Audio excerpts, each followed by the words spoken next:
A chilling pet cemetery, a haunted ballroom, and supernaturally charged caverns await on this journey through the dark history of the iconic Stanley Hotel. Are you ready to get started?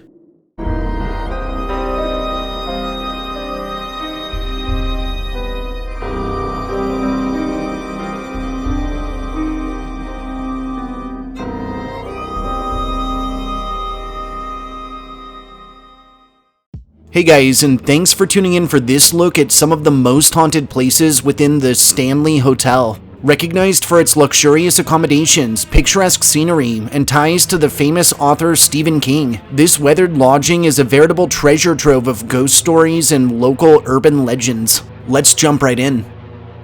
The Stanley Hotel, which is placed out of Estes Park in Colorado, is a massive 140-room colonial revival-style lodging located all of 5 miles from the entrance to the Rocky Mountain National Park, whose bounds have acted as stage to a range of supernatural phenomena and chilling ghost stories. Historically, in 1903, steam-powered car inventor Freeland Oscar Stanley was hit hard by tuberculosis, and taking advice from his doctor, one Sherman Grant Bonney, would move himself and his wife Flora out to Estes Park, Colorado, where his lungs would benefit greatly from the dry air and sunlight. Through the subsequent season, Stanley's health would improve drastically. However, he would eventually grow bored of what he considered to be rustic accommodations, and, ever the entrepreneur, would set his sights on transforming the community into a resort destination. In 1907, Oscar would begin the planning of a grand 48-room lodging he'd call Hotel Stanley. In 1908, lands for this hotel were purchased through representatives of the 4th Earl of Dunraven and Mount Earl. In 1909, the main hotel and concert hall were completed, and by 1910, a manor house was finished on site. Notably, upon the lodging's completion, Stanley would fashion a fleet of specially designed steam-powered mountain cars to carry travelers from the nearest train depot, which was placed out of Lyons, and straight up the mountain. The hotel was literally a passion for Stanley, and several times he'd actually state that each summer he spent more money than he made, but really didn't care. While the hotel was constructed with ample amenities such as telephones, in-suite bathrooms, uniformed servants, and, most importantly, electricity, occasional lacks in power would result in the necessity of an auxiliary gas lighting system. However, unfortunately, this system would prove itself to be a major hazard when, on June 25th of 1911, just a day after the pipes were filled, there was a large gas explosion that resulted in damages to the hotel and in the injuring of one maid. By 1917, Hotel Stanley had grown into an official municipality and toted its own waterworks, a power plant, and a civil organization. And in 1926, Oscar would sell his prized lodging to a private company whose sole purpose was to maintain operations. However, this organization would eventually fail, and in 1929, he would repurchase his hotel from the company, before, in 1930, selling it once more to fellow Denver automobile entrepreneur and hotel magnate Roe Emery.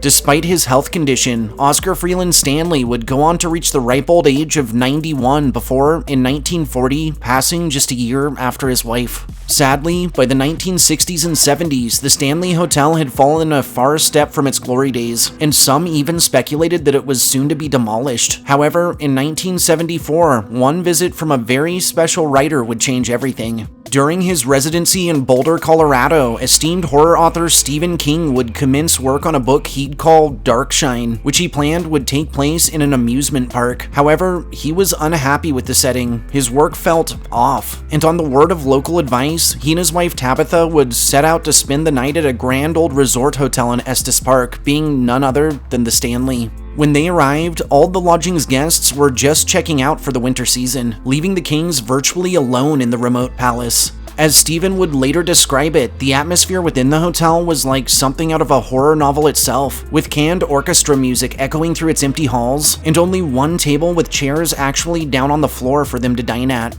After Tabitha retired for the night, Stephen would wander the Stanley alone, during which time he would be served drinks from and chat with a bartender named Grady. And by the time he made it back to their room, which notably was room 217, his imagination was running wild courtesy of the lodging's size, its eerie desolation, and remote location. At one point, he would also describe drawing the bathtub's curtains back and considering What if somebody died here? In another interview, King would describe a dream he had that night in which his 3-year-old son was running through the halls of the Stanley, terrified as he was chased relentlessly by a fire hose. This nightmare was so shocking that King awoke with a start and nearly fell off of his bed, before lighting up a cigarette, staring out the window over the Rockies, and mentally forming a foundation for his third and arguably most famous book, The Shining, which would be published in 1977, and which later in 1980 would also release as a wildly popular horror movie under director Stanley Kubrick. Later, the Stanley would also act as the fictional Danbury of Aspen, Colorado in the iconic 1994 comedy Dumb and Dumber. It would inspire and act as the main filming location in the 1997 King-produced miniseries, which was also called The Shining. From 2013, and for a short time onward, it would host the Stanley Film Festival. And as some notable side mentions, it would also host an episode of Bravo's Top Chef. And from 2014 into the present, it remains a popular venue for an annual series of winter concerts performed by the band Murdered by Death.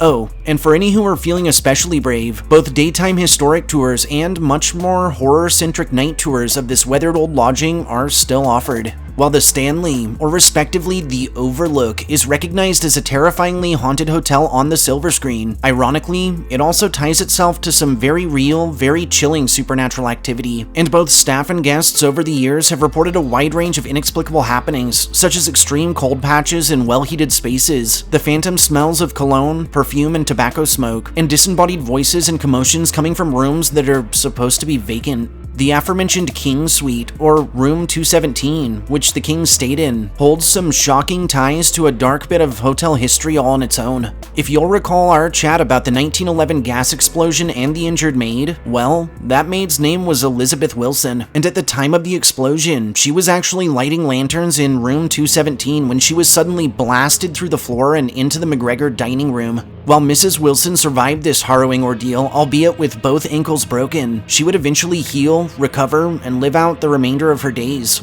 Regardless, however, it's believed that following her natural passing, her spirit might have returned to the place that impacted her life so, and those who have stayed in 217 have reported finding their luggage either unpacked upon arrival or packed on the day of their departure, instances of lights and faucets turning on and off by themselves, and a cold force felt between couples sleeping in the same bed, which it's claimed Elizabeth wasn't really a fan of in life. Notably, during the filming of Dumb and Dumber, renowned actor and philanthropist Jim Carrey would stay in Room 217, and would actually get so spooked by purported paranormal activity that he was sent running from the room, half naked, in the middle of the night. Rather eerily, the Stanley boasts its own pet cemetery, where the spirits of a golden retriever named Cassie and a fluffy white cat named Comanche have been sighted, while the hotel's former ice house, which now acts as a museum that holds several Stanley steamer cars, is said to house 2 ghostly entities, including that of a shy young kid named Billy, who often appears later in photographs taken within. According to reports and long-standing local legends, possibly the most actively haunted portion of the Stanley is that of its 4th floor, which, over a century ago, acted as a sprawling and cavernous attic space, and later as a lodging for female employees, children, and nannies. To date, guests have described the sounds of phantom children running, laughing, and playing about, instances of doors and windows opening and closing on their own, and objects sighted moving around by themselves, or personal effects that go missing only to reappear later in odd places. Additionally, those staying near room 428 have told of the sounds of furniture being moved around alongside heavy bootsteps when it's supposed to be vacant, and visitors who have spent the night within have described a spirit matching the description of local icon Rocky Mountain Jim Nugent appearing near the end of their bed, and even attempting to kiss female guests before fading away into the darkness. From its construction and up into more recent times, the large open area in front of the Stanley held a prominent drive to accommodate Stanley steamers. However, in 2015, and in line with its reputation as the Overlook Hotel from The Shining, a competition was held in the designing of a much smaller hedge maze. While no specific apparitions have been encountered in this maze, those who wander its bounds have described 2 different feelings. 1, that someone or something unseen is following them, and 2, an overwhelming sense of panic. While many theories as to the cause of the Stanley's rampant supernatural phenomena have been posed, one stands out amongst the rest. Beneath the hotel lies an expansive cave system wrought with limestone and quartz, and proponents of this theory suggest the dense rock and mineral formations are responsible for capturing otherworldly energies, as well as for activity experienced on the top side. Additionally, the caverns themselves are believed to hold several apparitions, and both tour groups and those who have wandered them alone have reported the phantom smells of food attributed to the ghost of a pastry chef who once worked on site during the hotel's opening, and also encounters with a spectral gray cat with glowing green eyes. The hotel's concert hall was initially designed by Freeland Oscar Stanley himself for his wife Flora, and its lower level once housed a 2-lane bowling alley. Incidentally, this space is believed to be a favorite to the ghost of Flora, who's been known both to appear and also to play the piano through the night and into the wee hours of the morning, and also to the spirit of a former employee named Paul, who in life enforced a strict 11 p.m. curfew, and whose spirit has been known to tell those who linger just a bit too late to get out. Lastly, the awe-inspiring lobby grand staircase in the Stanley, or more affectionately, the Vortex, is considered to be a sort of portal or tear in the veil in which spirits from the other side can pass over into our world. On and near this stair, both staff and guests have reported feeling really dizzy. Orbs and ghostly figures have been captured in photography, and the full-bodied apparitions of both Freeland and Flora have been spied, embracing each other lovingly as they gaze out over their marvelous creation. With its fascinating and highly significant history tied to the ambition and innovation of one of America's greatest thinkers, and its spine-tingling range of associated scary stories and local legends, the Stanley Hotel is a haunting realm that invites guests to check in for stays that extend far beyond their mortal lives. Thanks for joining me in exploring the history and hauntings of the Stanley Hotel. If you enjoyed hearing my ghost stories, don't forget to subscribe to my channel, throw this upload a like, and share me with anyone you feel could use a good scare. I'll catch you all next time.